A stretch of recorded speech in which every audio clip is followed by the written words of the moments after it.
improve their team, James. I mean, the quarterback situation is their biggest problem. No. I'm talking about them going somewhere else. That all right, Titans there you go. Players are going somewhere else. I think the Titans are sellers. All right, yeah, okay. Yeah, I mean, they got to draft another quarterback. I think this is the third time in 3 years? I think that they've made some poor choices. They've started to go a little bit of the Jets way, where they just can't seem to figure out who should be throwing the rock. The people that they picked hasn't been great. I kind of feel that they're going to get a top 7 pick, at the end of this season, and then they're going to figure out whether it's quarterback, or maybe they should do it like normal teams do it and fix the offensive line so that when you get a quarterback, he doesn't get killed. Right. Yes. The next game, Baltimore at Cleveland. Everybody's picking Baltimore. I'm going to tell you, as I said last week, I think Cleveland covers the spread. It's a division game. Cleveland's defense is good. Jameson Winston, I don't know if he provides a spark or not, but I don't think Baltimore beats them by 9 points. I think Cleveland keeps it within the touchdown. I like Cleveland here. What do you think, Jet? Yeah, well, no, I don't like Cleveland against anyone at this point. But Jameis Winston playing, is he going to create an illusion? You should know what you have with Jameis Winston. He was competent for years at Tampa Bay, but not a difference maker at all. The year he left, they won the Super Bowl the next year. The Deshaun Watson era in Cleveland has to be over. I mean, like mentioned before, he has a couple of years left at the contract, big money. Cleveland doesn't want to take a hit. But how do you come back to Deshaun Watson next year? Coming off the injury and all. So they're gonna address their quarterback situation, be it in the draft, elsewhere, or whatever. But I don't see Cleveland even being that competitive with the Ravens. I mean, as good a defense as Cleveland has, in a way that I don't want to say they've given up this year, but they've lost their edge. Put it that way. They're not as good as they were last year, and they started losing their edge in the playoffs last year when they came up with a weak effort. And the way the Raven offense is rolling, I mean, Derrick Henry has made a world of difference there. I thought he might be a little long in the tooth. Apparently, he's not. And at this moment, if you forget the records of teams, you can make an argument that the Ravens are the best team in the NFL. You can make that argument. They should come clearly against Cleveland, beat them something like 31-7. James, I know you got Baltimore. I see Pags shaking his head. Listen, Cleveland's defense has not given up more than 67 yards in a game. They're gonna be pumped up. They're at home with the dog pound. And guess what? When you put in at least for one game, Pags, when you put in a relief quarterback, as Jack likes to call him, the team gets pumped up and plays hard. Look, I agree with Jack. I just don't think Cleveland has what it takes to just man up against a team like Baltimore. Baltimore is on the right side of the track, and they're rolling. They're going to steamroll this team. There's no way. James Winston may come in and provide a spark, and I know that I mentioned that Baltimore's pass defense is last in the league, but it won't even come down to they're going to keep Jameis off the field with that run offense. I mean, you got Lamar Jackson, I think right now is in the mix for MVP again. And then having Derrick Henry, man, he's just a beast. Now, Zay Flowers, I think I read that he may not be playing this game. Yeah, he got injured a little bit last week. Yeah, but they still Bateman has stepped up. And then you got Isaiah Likely and the other Andrews, the tight end. It's just they're too loaded. They're gonna win by more than 2 touchdowns. Yeah, I feel good that they both feel that confident about Baltimore. What are they pumped up against? I'm asking Pags. I'm asking Pags. You guys already said. I'm asking Pags. I feel great. Both of them think Baltimore's going to kill them. I kind of agree with you a little bit. I first off, it is a divisional game, and it doesn't matter. These teams don't like each other, and I think that that's going to come into play a little bit. And I think more so than the Titans, everybody on Cleveland, it's going to be a fire sale this week at Cleveland. They're going to blow everybody out. And you're right. I think Jameis Winston is not really the guy. I think that they're going to go to Zappy very quickly. I think Zappy's going to provide a little bit of a spark, and I think that things are going to happen a little bit. You know what I mean? A little bit. I think that they're going to get rid of their running back at the end of this game. I think that they're going to get rid of their linemen at the end of this game, the defensive linemen. The defense is playing to get onto another team this week. Cleveland is going to do a fire sale because they're going to hire a new coach. They're hiring a new GM. They're going to wind up with the first or the second pick in the draft, and they're going to wind up cleaning house and starting again. Wow. There you go. There you go, Pags. I just think I'm not saying Baltimore doesn't win. I think Cleveland keeps it 1-9. You're all wrong on Green Bay. I think Jacksonville Jags. I like the way they're playing now. They got to win.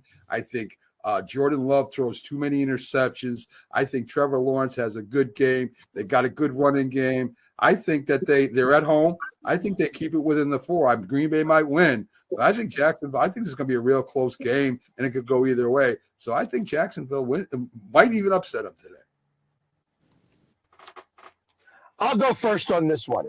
If there's anything, look at Doug Peterson's record against Green Bay. As ridiculous as that sounds, he's undefeated against Green Bay. Now, again, all trends come to an end at some point, and he doesn't really have the team to do it. But if he's got him firing on all cylinders, I think that there is that puncher's chance that they could wind up winning this game outright and upsetting the Packers. However, I just don't think that they've got it. I think the Packers have too much on offense, and if it becomes a shootout, the Packers win. All right. Season's on the line for the Jags, 2-5, but they're not one of these 2-5 teams that I'm ready to say are going nowhere. They can still salvage the season, but it's got to start today, and they've got to now beat some pretty good teams along the way. And beating the Packers is going to, that's really going to jumpstart them. It really will if they can do that, but it's going to be a big chore. If the Jags lose today, they're 2-6. They'll probably still win a few games before the year's over, but you could forget the playoffs. It's a virtual must-win for the Jags today. I agree, James. So there, take your Green Bay pick. Look, Jacksonville has outstanding players on offense. Tank Bigsby, Travis Etienne, the quarterback, and Brian Thomas Jr., the rookie receiver, is doing well. I just don't think but still, something's amiss there. Something's going on to where they're not cohesive. And I think Green Bay is going to take advantage of that. At home in Jacksonville, they're going to take Green Bay should win. Green Bay should win, but I'm just saying this is it for Jacksonville. This game, I can't stress how big it is for them. Green Bay could afford a loss, even though it's a tough division. I shouldn't say any team can afford a loss in a division as tight as Green Bay's, but Jacksonville is fighting for their season today, and Green Bay isn't. So we got the Colts plus 4.5 at Houston. I mean, as long as Richardson's playing, I'm not picking the Colts. I'm just not going to pick him if Richardson keeps playing. If Flacco was playing, I take the Colts.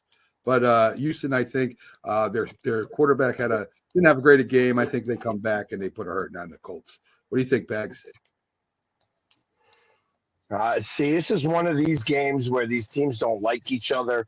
Every time they play, it's usually very strange how the Colts wind up winning these games. I kind of expect it to be exactly the same. It's going to be an awkward game, and I wouldn't be surprised if the Colts take it, but I actually also have Houston winning. That's a good point. It is a division. Jack, what are your thoughts on that game? Yeah, the Colts are the best dysfunctional team in the NFL. I mean, they're 4-3 with everything going on there. And you're right with Anthony Richardson. He's a compelling quarterback. They're not going to move on from him next year. He's going to be their guy in the future. They're committed to him until it gets to the point where it becomes obvious that they can't be anymore, and that's not going to happen this year. Houston's just a better team. Sometimes we overanalyze things, and especially the game being at Houston. Is Indianapolis actually going to go in and be the better team in Houston, especially Houston coming off that close loss to Green Bay. Houston should win by a couple of touchdowns. Yeah, And D'Amico I would agree, Ryan, the Texan coach, his defenses always show up in games like this after a loss. Anything different, James? You think Colts maybe have a shot at winning this? No, CJ Stroud is having a bit of a sophomore slump, but I think he bounces back. He comes out of it and lights this defense up. And I mean, I know he's missing his main guy, Nico Ryans, but he's got 2 running backs that he can depend on as well. And the Texans defense is much better than the Colts defense and the Colts in their offense. So and plus the Colts, I still believe they don't have Jonathan Taylor. Yeah, he's Is that still correct? out. Yeah, that's a wrap right there. Yeah, it's a good point. Good point. The Chicago Washington. I'm sorry, guy. I'm sorry, Mac. I got to get rolling here. No problem, Pax. Good luck to you today, partner. Good to see you, Pat. Thank you very much. We'll see you soon, guys. Go Birds! Yeah. Love him or hate him, man. He's great when he's not in his public forum. He's a great. He's a very thought out kind of guy when it comes to sport. Chicago at Washington. Chicago is getting 3 points. Jaden Daniels is to me is the whole key to this. I know the Washington's getting the points. Sorry, yes. Chicago is giving. It's -3. You're correct. Yeah. Chicago is giving Washington 3 points. The biggest thing to me here is Jaden Daniels plays or not. He's a leader of the team, and I think Washington's got a great running game. Chicago's got a great running game. I think maybe Chicago's more talented on paper than Washington, but it's up in the air as you see 2 of our handicappers went opposite each other. One took Washington, the other one took Chicago. I think it's going to be a really good game. It may come down to it might come down to even a push at the end, a field goal or something. I'm going to go with Chicago just because of the talent on paper, and I know that doesn't win games. But what do you think, Jack? I tend to agree with you. If Jaden Daniels doesn't play, Marcus Mariota's, and he looked good actually against Carolina last week. He looked very good. Is he the equivalent of what Joe Flacco is, filling in for Anthony Richardson, for example, at Indianapolis? I don't think so, because I think Jaden Daniels is a bit ahead of Anthony Richardson in that sense. The attraction of the game was supposed to be the 2 showcase rookie quarterbacks drafted 1 and 2. Caleb Williams has been given a little more weapons, I mean, the Bears did it the right way, getting Caleb Williams every possible weapon, and he's come on well. It's in Washington, but I like the Bears. Competitive game. Let's call it something like 24-17. What do you think, James?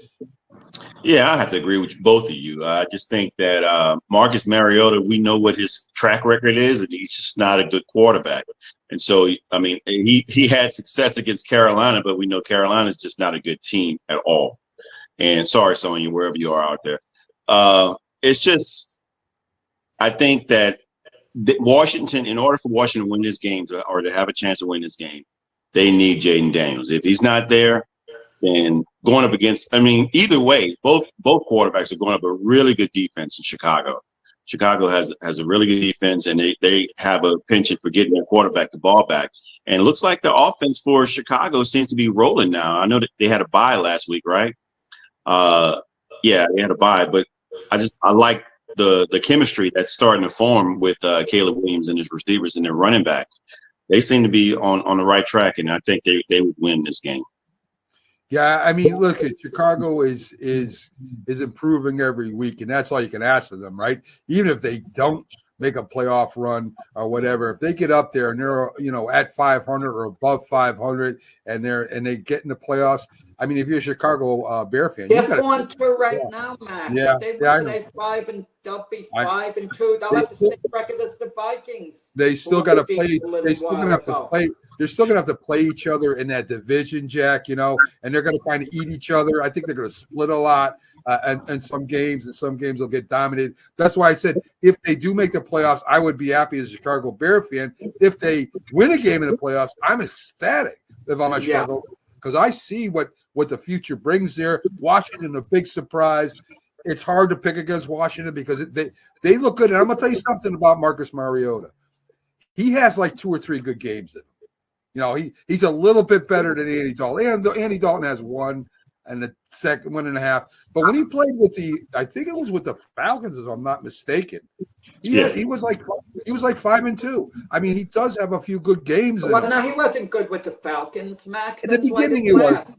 In the beginning, he was, Jack. I'm saying he's got like 3 good games in him. I mean, everyone has a couple of good games in them. Even Zach Wilson had a couple of good games. I mean, Marcus Mariota was given all these opportunities. He was the number 2 overall choice in the draft. So Tennessee gave him every opportunity. It's not like Will Levis at Tennessee. Will Levis won in the 2nd round.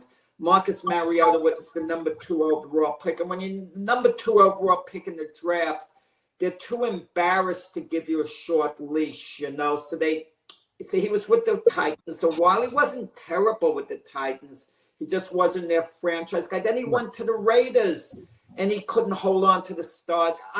Maybe it was Derek Carr's backup, but that should tell you something in itself. If you're backing up Derek Carr, how good can you be? And then you go into the Falcons. He went there and he lost the darn job to Desmond Ridder. And Desmond Ridder's now with the Raiders. You know, he just joined them now and hasn't quite cut it. So come on. I mean, Marcus Mariota, he's been around. He could run an offense for the Commanders. And you're right, Mac. He might have a couple of good games in him in the right situation. Maybe a few good games a la Joe Flacco. But he's not any type of answer, you know, for any team. I agree. I said Jaden Daniels, if he plays, I give Washington a shot. Once in a while, I'll agree with you, Mac. Let me just close. There's an aberration every once in a while, like in Geno Smith. I would have said the same thing about Geno Smith, and he had success, and I guess maybe he's still having it at Seattle. But that's more of an aberration than a reality. I would agree.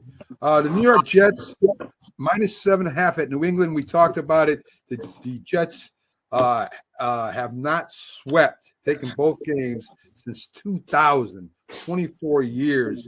And 7.5 points, I mean, I don't know, because you got a rookie quarterback on the other side who is playing out of his mind right now as far as throwing for yards and touchdowns. First one since 1950 to do what he's done.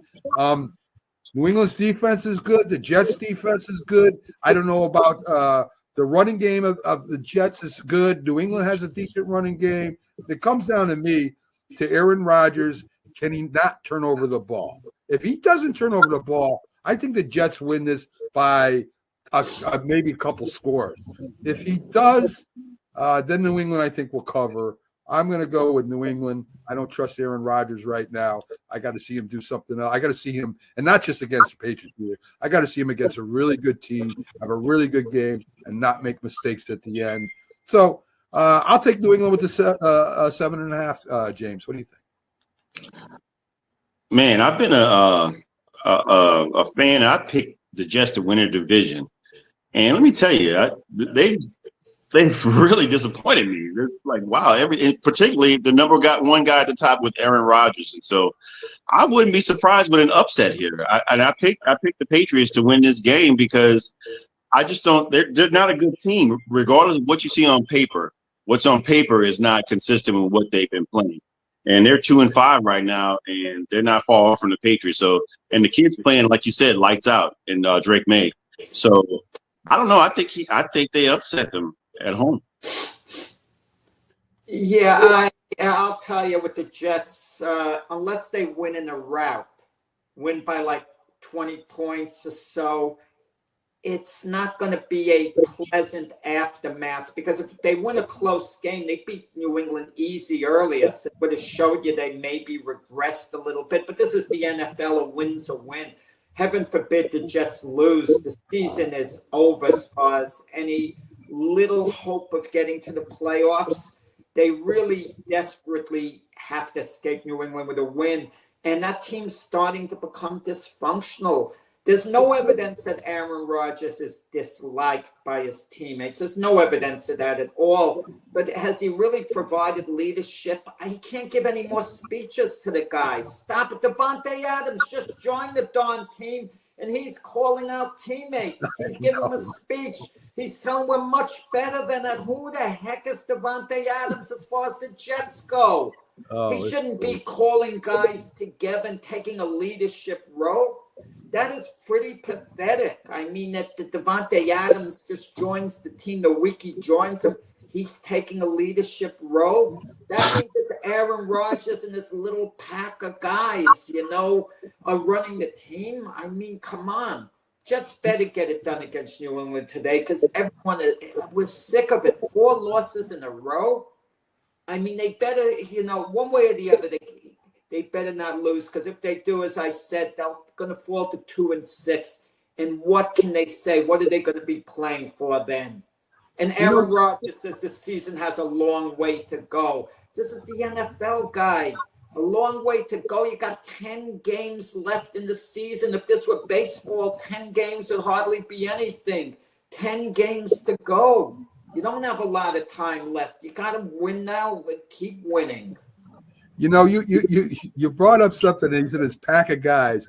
You think it's coming like in high school where you had the stoners and the jocks and I mean, is that what's coming to in the locker room there? I know people don't like people in the locker room. We've had professional football players say, I just don't like this guy. And they'll fight even in the locker room. But when they get on the field, all that's forgotten. You're one team. You're playing together for a common goal, which, of course, is to win the football game. So they put those feelings aside for the most part when they go on the field.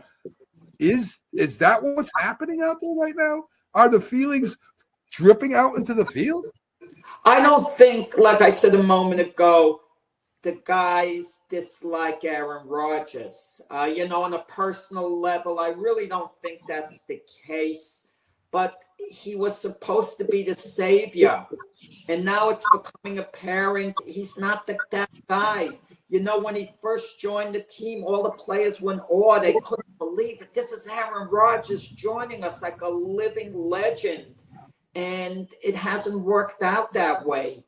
And Aaron Rodgers can't be calling the guys together and keep giving these speeches. I think they're turned off now. When they were up, tell me, guys, when they were up against the Steelers 15-6, didn't you have a feeling this is it? They're going to win this game. They're playing with enthusiasm. You didn't feel that way. All of a sudden, they just shut off. It's like they quit.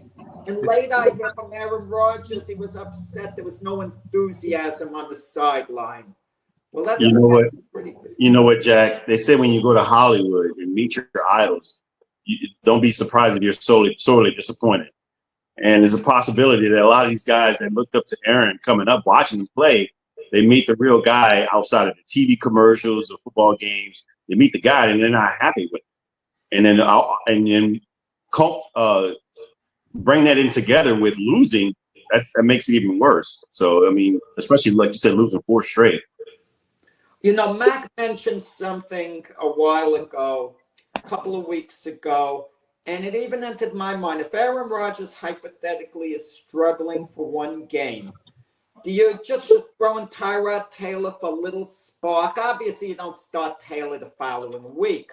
But can you imagine the headlines if you put him in for spark? Because even with the Giants, they put in Drew Lock for Daniel Jones. This is Daniel Jones here.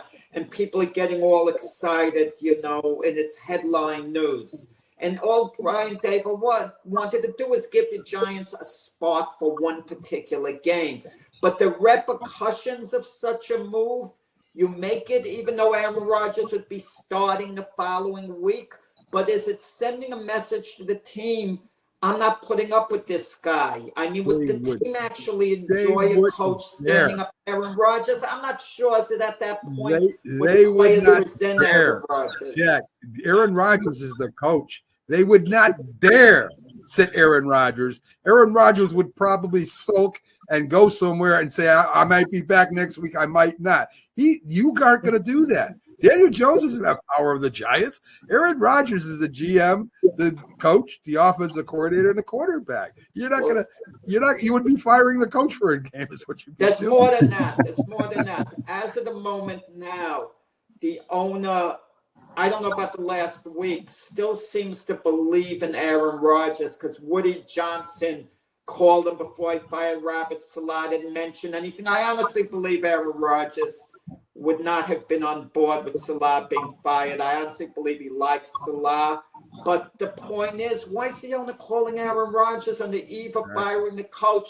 It's as if he wanted to hear Aaron Rodgers say, "Oh, Coach Saleh, he's doing a wonderful job. It's our fault." Aaron Rodgers probably had no idea what was coming down the pike and didn't even think to mention Saleh's name one way or the other. But the idea, the owner's calling up Rodgers on the eve of firing a coach just to tell him to keep his chin up, that things are going to get better. So Buffalo -3 at Seattle. It's not as bad going to the West Coast as it is the West coming to the East Coast, if that makes sense to you. Because, of course, you've got to get up earlier than you normally would coming here to the East Coast. Your body is just that way. You're going to get the extra sleep or whatever on the West Coast. It really doesn't affect you as much. I think I'm tired of hearing about Seattle, about their 12th man. I think they've lost the last 2 games at home. Buffalo goes in there, takes it to them. Seattle's defense in the middle is very weak. Their linebackers in the middle are very weak. He's going to hit Cook in the middle. He's going to hit Kincaid in the middle. I mean, and he's going to hit the receivers coming across in the middle. I think Buffalo runs away with this, guys. I don't think they run away with it. I think it's going to be a high-scoring game, and I could see Josh Allen with a late TD and a 33-29 type game. Buffalo pulling it out. I could visualize something like that.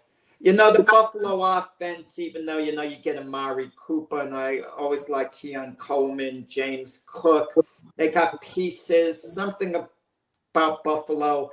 Ultimately, it's going to be their defense that's going to have to, carry him outside of Josh Allen, because Josh Allen's going to make the players around him I just mentioned better. But in Seattle, we've heard for years how tough it is to play in Seattle. It just doesn't seem as tough as it used to be. The same thing with New Orleans, playing at the Superdome. It just doesn't seem as tough as it used to be. But we're so conditioned in saying, "Oh, the 12th man in Seattle." It's like, how much does it really mean at this point? The 12th man was more so when the Legion of Boom was there. So defensively, those guys were lights out, particularly their secondary. The linebacking core was great, and the secondary was great. But now that's gone. And like you said, New Orleans, I mean, it was Drew Brees and Sean Payton in an offense what made that crowd roar because they could score at will. But now they can't do that anymore. But in this game, regarding Buffalo versus Seattle, I could see Buffalo winning, but maybe by 3 or so, because I think you still have Tyler Lockett and you still have Jackson Smith and Jigba and Kenneth Walker the third as your playmakers, because I believe they're gonna be missing DK Metcalf. I think he's hurt with his knee. I don't know if he's out or not. I don't know if I had him on the injury report or not. I don't have him on the injury report, so he might be a game time decision. Yeah, but I mean, I still think offensively they should still be competitive, but I just like Buffalo a little more as well. And I think But Jim Jeffcoat always used to mention flying across the country, that element involved. I think that would be more of an advantage to Seattle and the crowd, that they have to fly from Buffalo to Seattle. It kind of, it messes up at least one of your days, and it throws you maybe a little off kilter perhaps. And you kind of want the motivation part about it too. And you look at the Buffalo Bills, right now they're in complete control of the Eastern Division of the AFC. So it's not, I don't want to say they could afford to slip up, because you certainly don't want to give any glimmer of hope to the Jets and the Dolphins if they win today by losing and just giving them an idea that they could get back in it. But Buffalo can actually afford afford a loss, even though I'm sure the mindset, the players don't go in thinking we can afford a loss. I don't see, a lot of motivation in this game for them. It's just another game. They'll be motivated, but not because, they feel that there are big playoff implications. To be honest with you, I think Buffalo's defense is underrated. New Orleans plus 7.5 at the Chargers. James, they're going to try to run the ball down your throat. And I'm talking because you are a New Orleans fan. And, Justin Herbert is still a pretty good quarterback, if not very good. You guys are banged up. Derek Carr, is there anything wrong with Derek Carr physically this week? Well, he's not playing, so I know his oblique is probably still he's nursing that oblique.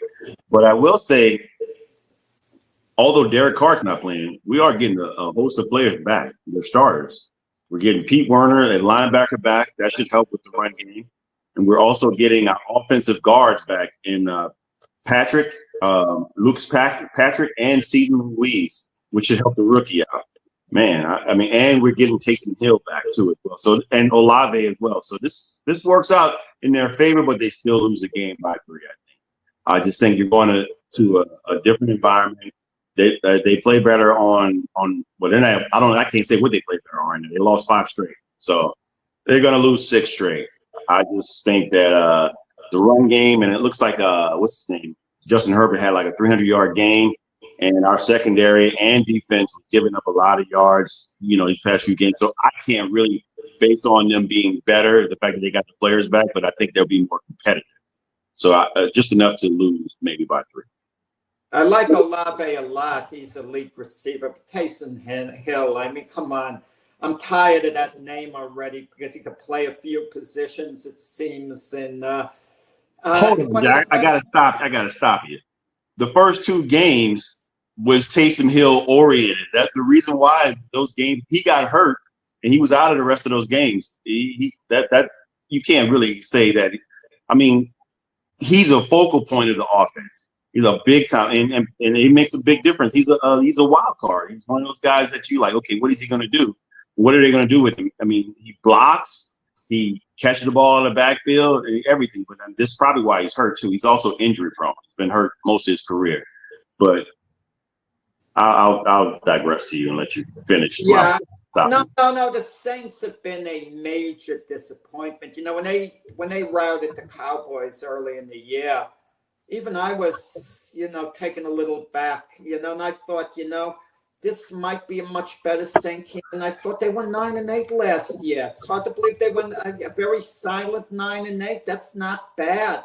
And especially if they were an improved team over a team that went 9-8 and then, just fell. I think you jinxed them in a way when they lost that close game, James. And Mac had to put you in your place when you called it a trap game for the Saints against the Eagles. And Mac told you off. What the heck have the Saints done to have a trap game against a Super Bowl contender? Come on.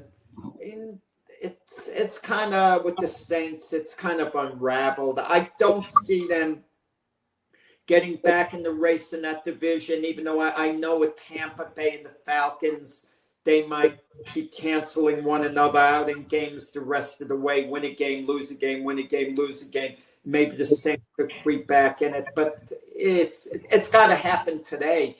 There's so many teams out there today where this is a moment of truth game. I mentioned Jacksonville earlier. Look at the Saints. I mean, this is it for them, basically. If you can't beat a Charger team, it's in LA, the game, okay? And if you can't win a road game like that against the Chargers, who aren't bad, but who are you going to beat? Come on. Who are you going to beat on the road going forward if you can't win this game? But I like the Chargers to win decisively. I just think the Saints are kind of starting a bit of a free fall, and I could see the Chargers win like 27-10. Well, I agree with almost everything Jack said except about Tatum Hill. He is an unbelievable football player that there's nobody in the league like him right now. Running back, tight end, quarterback. won games at quarterback, The throwing utility the ball. player. He could play defense. He can play on special teams. And not only is he a utility player, he could start on most teams playing those positions. He's just that way. That's the way the Saints choose to use him. Listen. I mean, I don't know what you're talking about. I love people that can do that and can play it at an extra high level. I think he could be all pro almost at every position. He if they can. let He him would be do that. started if he was. If he was really, really good. I mean, he's a decent player. Don't get me wrong. And his value is can play different positions. He would be starting one particular position. He's not a starter at any one particular position, but he can play different positions. He has value. He has value. Yes, he has value. And you're showing their losses. I'll tell you the Jets and the Giants wish they had Tatum Hill healthy. Wish they had a player like that could come in. The Giants are bad. They said maybe he finds his way. They got the same record as you guys do. We have the same record as you guys do, Jack. So we're both 2-5. He would be. Tell me, how come the Saints aren't starting him, James? I mean, at quarterback, obviously he's a jack of all trades. He's not a master of it. Jack of all trades, exactly. He has value. I'll tell you right now, because you could play him at different positions. You could plug him in, but he's not. I'll tell you right now. But he's still valuable. Tatum, don't back down. Tatum could be starting running back on about half the teams in the league. He could be starting tight end at least at half of the teams. I'm telling you, Jack. Not really. I think he helps you with your depth because he could play different positions. He could start for the Panthers. Yeah. Oh my God! Right away. Welcome. How you doing, Sonia? Hey, Sonia. Hi guys. Good morning. I'm so sorry. I've been trying to log in for 20 minutes. I'm so sorry. Yeah, I'm in a car. I'm in my truck, so I don't know. It's something going on with my device because I'm not on my laptop. But good morning, guys. I've been watching the show though. I've been watching you guys all morning. All right, cool. So we're going through the picks right now. I was interested on we'll talk about the Carolina pick right now. You changed teams to the Detroit Lions, Sonia, and then you picked Carolina Panthers with 10.5 against one of the best defenses in the league. Oh, no, it should be the opposite. Okay, I'm glad we straightened that out. I think the Panthers. Oh, okay. Wait a minute. Correction. The Panthers are gonna lose. It's gonna be by 10 points. So yeah. I guess I did put that wrong. Okay, 10.5. You got the half point to save you. All right. Okay. All right. Good enough. So I just wanted to know, why you're a Lions fan now and you picked the Carolina Panthers. So hold on, Mac. I am an honorary Lions fan just this year, so I can enjoy the game. Right. And because they're a feline, but I'm still, Panthers. But Okay. Yeah. Enough of giving you a hard time. So let's get to Kansas City -10 at the Raiders. I don't think they're at the Raiders. Kansas City is just going to kill them. I think it's going to be like 24-7 or something. What do you think, Sonia? Yeah, at a minimum, I think I'm thinking like 40 blowout. Has given the Panthers their only win. So if that shows you anything else, they don't have Devontae Adams anymore. The locker room is chaotic. It's not good. It's the morale and it's the performance. So that's a recipe for disaster. Wait, Sonia, last year you were singing the praises of Antonio Pierce. Yeah, the Raiders got to hire him and this and that. Yeah, and you were going on really, and now they don't have the locker room. Yeah, they don't have the locker room. You really live in the past a lot, Jay. I saw your face as I was speaking. I'm surprised. I live in the past a lot, because they were doing better, but this is a new year. Yeah, Jack. Yes. What did she say? I second it. So anyway, we do have anybody disagree? Anybody think the Raiders will cover that score? No. No, but keep this in mind. Let's not forget late last season, the Raiders went into Kansas City and their defense totally overwhelmed the Chief offense and the Raiders winning. Patrick Mahomes couldn't do a thing with that defense late in the year, and eventually the Chiefs figured things out a couple of weeks before the playoffs, and they went on their Super Bowl run. But if the Raiders could go into KC and dominate the way they did in the late season game last year, you would hope a lot of their players would get together and say, look what we did to these guys last year. Now we're home. Let's just do what we did to them last year. So you can never count the Raiders out. But with that said, I think the Chiefs should win this game easily. Okay. Especially adding DeAndre Hopkins to the mix. I mean, the rich just keep on getting richer. So you're looking at somebody like that that's on third down. He's got an excellent range in regards to his catch radius. He's still got something left in the tank, and he probably got something left to prove because he wants the championship. So I just think this gives him two possession receivers that are still good enough to lose the linebackers and outduel the safeties and stuff like that. No one touched this game. Dallas plus 4.5 at San Francisco. Listen, San Francisco has something over Dallas like they do over Aaron Rodgers. For some reason, when these two teams play, San Francisco gets the best of them. I know. I think Kittle is going to play for tight end's game, even though he's a little banged up. I'm not sure. Samuels. He's in some bad shape. He may not be back for a few weeks. He's got fluid in his lungs and all kinds of stuff. I mean, he tried to make a go out of it in the game. I know he had pneumonia, but he's in there right now getting treatment. I mean, he may be out for a few weeks. With that being said, I love San Francisco winning. Deebo Samuel, you mean? Yeah. He had pneumonia. Yeah. I mean, he's going to be there for a while, Jack. That being said, San Francisco, I think, wins this game by 2 field goals anyway. Well, yeah, I guess. I mean, you have to give an edge to the Niners. I don't know. What are they favored, 4.5? Yeah. I think they'll win the game, something like 23-19, so maybe they cover. Maybe they don't. I mean, this isn't the same 49er team, the last few years, but maybe it all comes together for them. But obviously, they have to make the playoffs, and that division is kind of weak, with Seattle and them and the Rams and Arizona even in it now. So, anything could happen there. And with the Cowboys, obviously Jerry Jones is going to be big news if they lose. And I wish people would leave Jerry Jones alone. Okay? I mean, I got to defend him because no one else is. If he fires Mike McCarthy, everyone's going to get on Jerry Jones's case. He should fire himself. He's the reason. Why are we getting on an owner who's showing patience with the coach by not firing him? Who stayed with Jason Garrett all those years? Because he puts himself out there, Jack. He has a weekly radio or daily radio show, and he calls meetings with the press after the game. He's the GM, though. He's the one, but no other GM does that, Jack.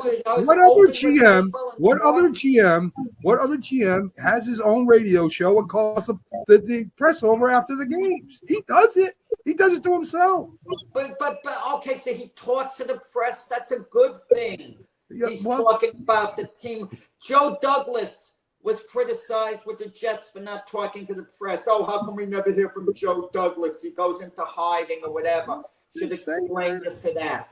I don't know what to tell you. If you're going to put yourself out, they're going to criticize you, especially if you say stupid stuff. What do you think about the game, James? Yeah, I mean, it's going to be tough. I think it's going to be a lot closer than people think, and it's probably going to be a low-scoring game because San Francisco just doesn't have enough weapons. They don't have enough going on. Everybody's getting hurt. I mean, I know it's next man up mentality. Jennings should step up and a couple other players, but I mean, they got Jordan Mason as well at the running back position. But man, they're going to be tough. I think Dallas might go in there as a potential. They can go either way to me. But I like San Francisco at home, maybe about 2 points, but it can go either way.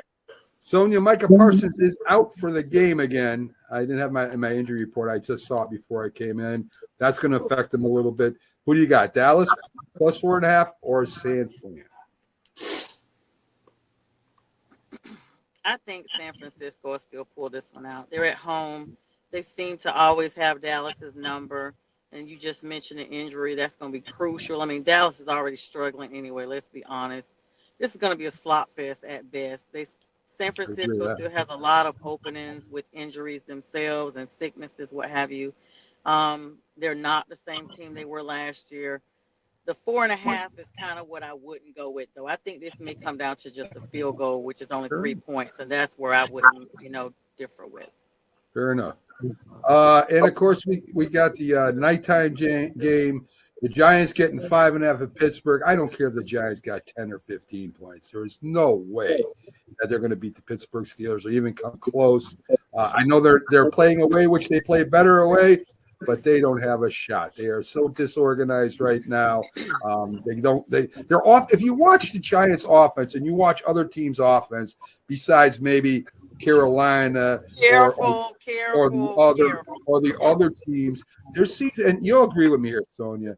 The other teams make it look easy, right? They screen really well. They find the open guy. They do draws when they should do draws and run the ball when they should run the ball. I have no idea what the hell the Giants are doing over there right now. Everything looks hard. Daniel Jones is getting hit as soon as he gets the ball. We're not running the ball at all, and so there's no play action pass. I don't know what the game. I have no idea what the Giants are. They got a good defense that can stay with you for a half or 3/4, but then it's all over. I have no idea what the Giants' identity is. I think Dable is doing a terrible job calling that game plan. I have no idea what the Giants are. Pittsburgh wins easily, Sonia. Yeah, Pittsburgh, for one, I really think it's going to be hard to stop that team this year. They are on fire. We saw what they did to supposedly Atlanta in the season opener, and Atlanta was supposed to be, one of the top offenses, getting Kirk Cousins and having a definitely solid team coming up. But it's just hard to stop them. I think this is. I mean, I hate to say no brainer because Jack always, taunts me when I say that, but this really is a no brainer. Because Mike Tomlin and that organization as a whole are just more solid. So just get ready for a runaway game. The Giants are, like you said, disorganized, just all across the board. They still don't have their quarterback, situation resolved. And when the leader of the team in that position is like dysfunctional, everything else kind of follows suit. It's like knocking over a stack of dominoes, stuff everywhere. Well, James, I don't know if the quarterback's dysfunctional, but this offensive line sure is dysfunctional, and the one calling the plays is sure dysfunctional. Yeah, that was going to be my take. Is that the offensive line for the Giants? He's missing their top left tackle. He's out for the season, right? Yeah, Andrew Tom. Yeah, so that hurts them a lot. And then I think that TJ Watt's going to feast on that. I'm making a bold statement. I'm going to say he's getting 3 sacks on Daniel Jones. And then also on the opposite side, I just like the run offense. I like them to pound the run game down their throats, and I think that Russell Wilson has another good game at home. Very possible. Yeah, Giant defense is going to have to come up big in this game for them to have a chance, and it's possible that they could. I mean, because this is still Russell Wilson, because he had a good game against the Jets. We don't know what he's going to come up with in this game for sure. So, but one thing about the Steelers, they always show up on the coach Tomlin.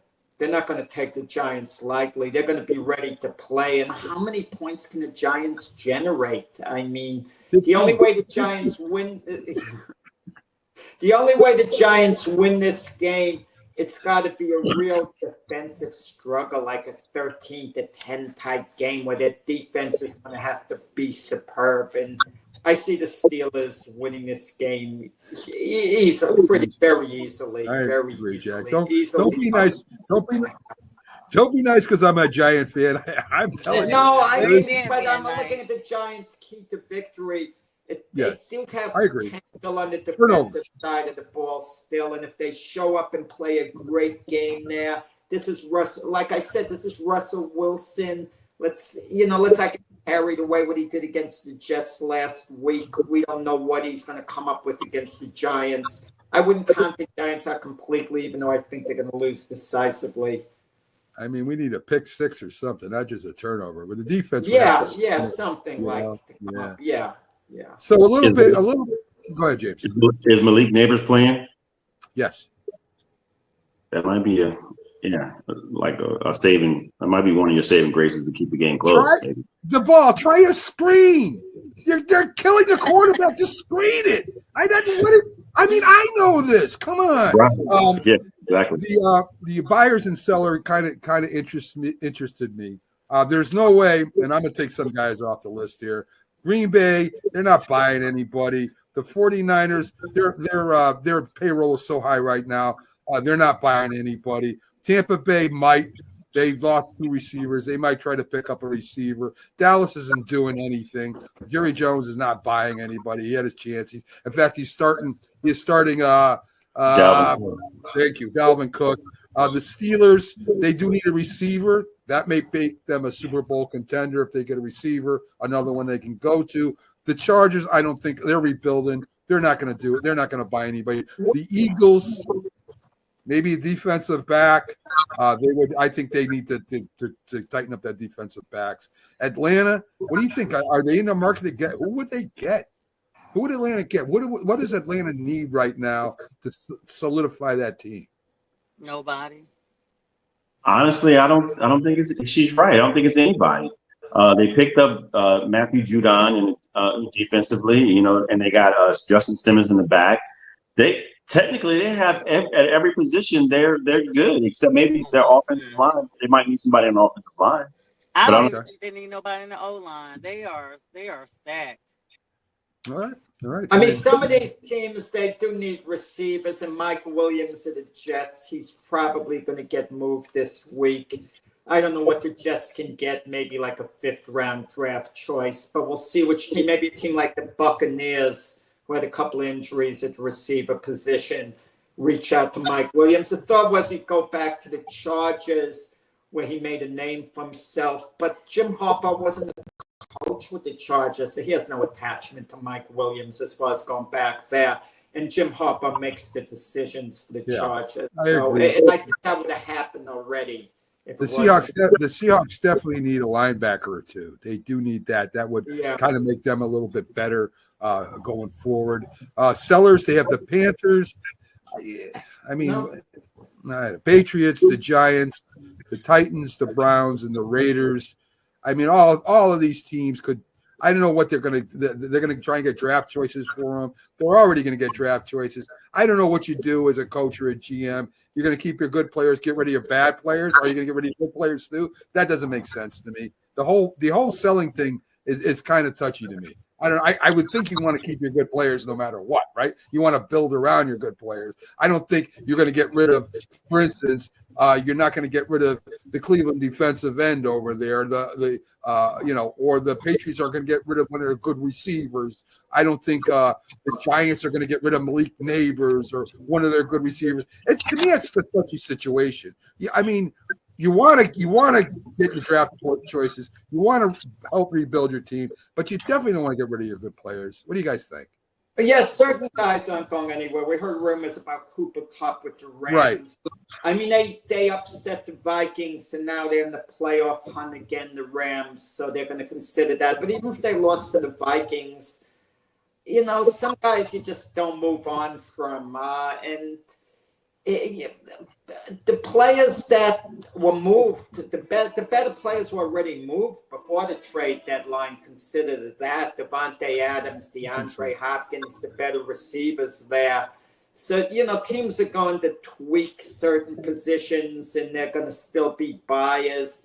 But the teams that are sellers, what can they get at this point? Like a 6th-round draft choice, for defensive linemen, whoever it might be, whichever team it might be.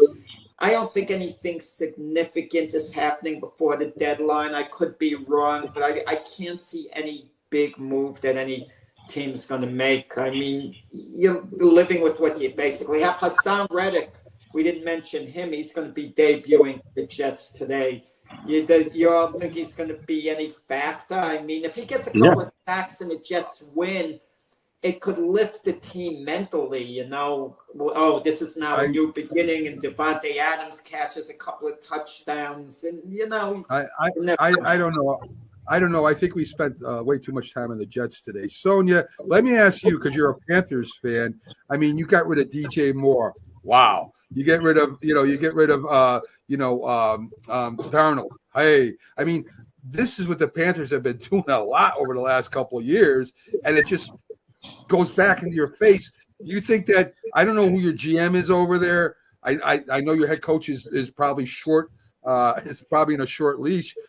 You should keep your better players, right? I mean, if you want to build something as the Panthers, you don't want to get rid of your good players again and get draft choices and again fail at that.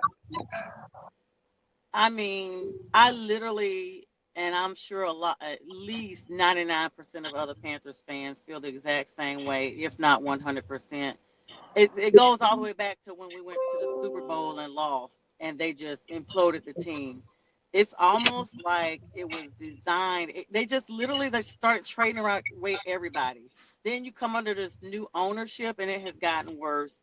Just as many quarterbacks as we've had coaches within a 6-year period. It doesn't even feel like 6 years. We've literally been in rebuild mode for greater than 5 years. Nobody stays. Everybody that leaves the Panthers flourish elsewhere. Look at Christian McCaffrey. Look at Sam Darnold. Look at Baker Mayfield. Everybody that was in place that should have stayed in place, I agree 1,000%.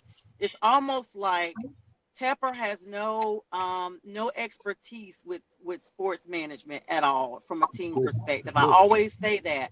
And he does not. He should have at least, if he wanted to be smart, hire people around you that know how to manage this type of system and invest your money that way.